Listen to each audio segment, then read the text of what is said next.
Twilight Registry. Case File 2338. Evidence Log. Subject: WKRL 1:12 a.m. Morrow County. Item 1.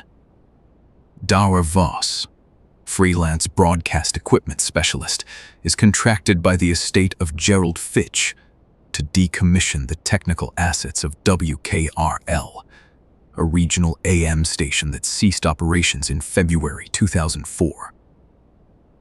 The station has been unoccupied for 15 years. The transmitter was powered down on the day of cessation and has not been maintained since.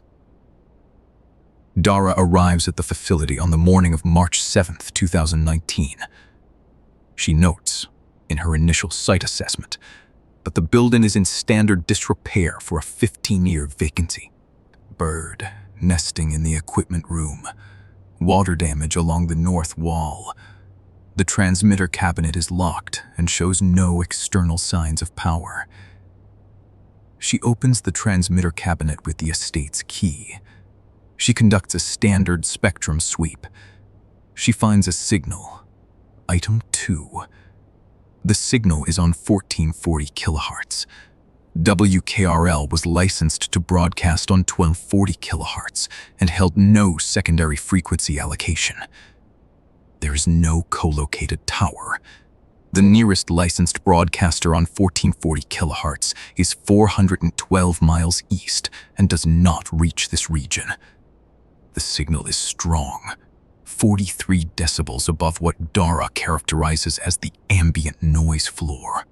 She attaches headphones to her test receiver and listens. Item 3. The signal is voice content. A single voice, adult, gender-neutral in pitch, reading names. The cadence is unhurried. Each name is followed by a pause of approximately 2 seconds. The names are ordinary, given names common to this region in this century. There is no sentence structure beyond the names themselves. No call letters, no time announcement, no other content. The reading continues without pause or repetition for the full 3 hours. Dara remains at the facility. She does not recognize any of the names. She records approximately 40 minutes of audio on her phone. She photographs the spectrum analyzer readings. She photographs the transmitter cabinet interior, which shows no powered components, no visible wiring connected to any live circuit, and a power cable that terminates 6 inches from any junction box, its end stripped and unconnected. She notes in her assessment log, origin of signal unknown. Item 4. Dara brings a colleague to the facility on March 9th. They conduct a second sweep. The frequency is quiet. They sweep the entire AM band. They find nothing. They enter the equipment room. The colleague notes that it is cold, not the ambient cold of a vacant building, but specifically cold in the center of the room, approximately where the original broadcast desk is situated. They photograph the temperature gradient with an infrared thermometer. There is a localized depression of 11 degrees Fahrenheit in an area of roughly 4 square feet around the desk chair. The chair is oriented toward the window. Neither of them touched it. Item 5. Dara submits her recording to a signal analysis service.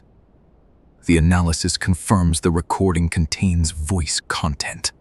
The analysts note that the recording contains an artifact they cannot account for. A secondary signal embedded in the audio at a sub-audible frequency, below 20 Hz, present in a regular pulse behind the voice. The pulse rate is 72 beats per minute. It is consistent in all segments of the recording. The analysts note in their summary that 72 beats per minute is a resting human heart rate. They note this as a coincidence. Item 6.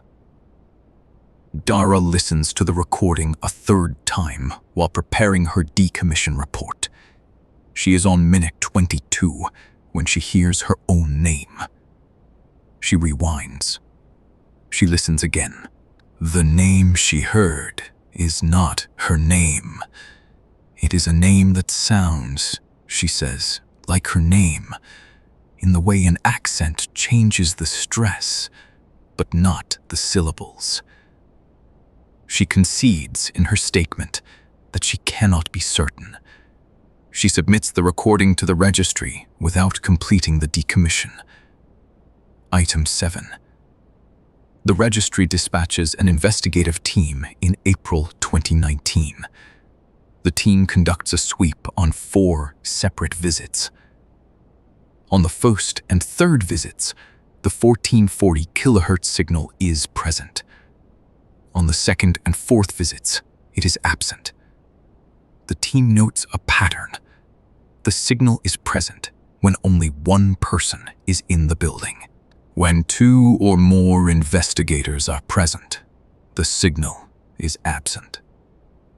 On the 5th visit, one investigator enters the building while the others wait outside. She enters the equipment room. She sits in the desk chair, which has been oriented toward the window since Dara's initial visit, and which neither Dara nor her colleague had touched. She sits in the chair, and she listens. The signal is present. She attaches her test receiver and records. The voice is reading names. She listens for 11 minutes before she realizes the voice is reading them in a specific order. Not alphabetically, not randomly. The names are grouped. The groupings, she will note later, correlate to individuals who lived in the same geographic area at the same time, based on cross-referencing the specific names with county records. They are grouped by household. She is in the building alone. The signal is clear. She listens to 3 more groupings. The 4th grouping begins with her mother's name. Item 8. The investigator exited the building at this point. She waited outside for approximately 10 minutes before the rest of her team approached. In her statement, she says she needed air. She does not say what she was thinking. The teen's final report on case file 2338 includes the following conclusions. The source of the 1440 kHz signal could not be determined. No active transmitter was found. The signal was not detected in any location outside the facility building. The grouping pattern in the broadcast names corresponds to household census data, but the census data in question was not publicly available at the time of the broadcasts. Some groupings contain names of individuals who were born after 2004, when the station ceased operations. The broadcast is ongoing as of the filing of this report. It has not been recorded successfully, with 2 or more people in the building. The registry's working characterization is, something is maintaining a registry. The field under which names are grouped appears to be household membership. The entry criteria are not known. The exit criteria, whether names are ever removed, have not been determined. The registry notes that Dara Voss moved to a different state in May 2019. She declined follow-up contact. The investigator whose mother's name she heard completed her decommission report in June 2019. She noted in the report that on her final visit, the building was silent. The chair was facing the door. She did not note who moved it. This has been the Twilight Registry. We document what cannot be explained. Case File 2338. Still receiving. Stay curious. Be careful whose list you're on.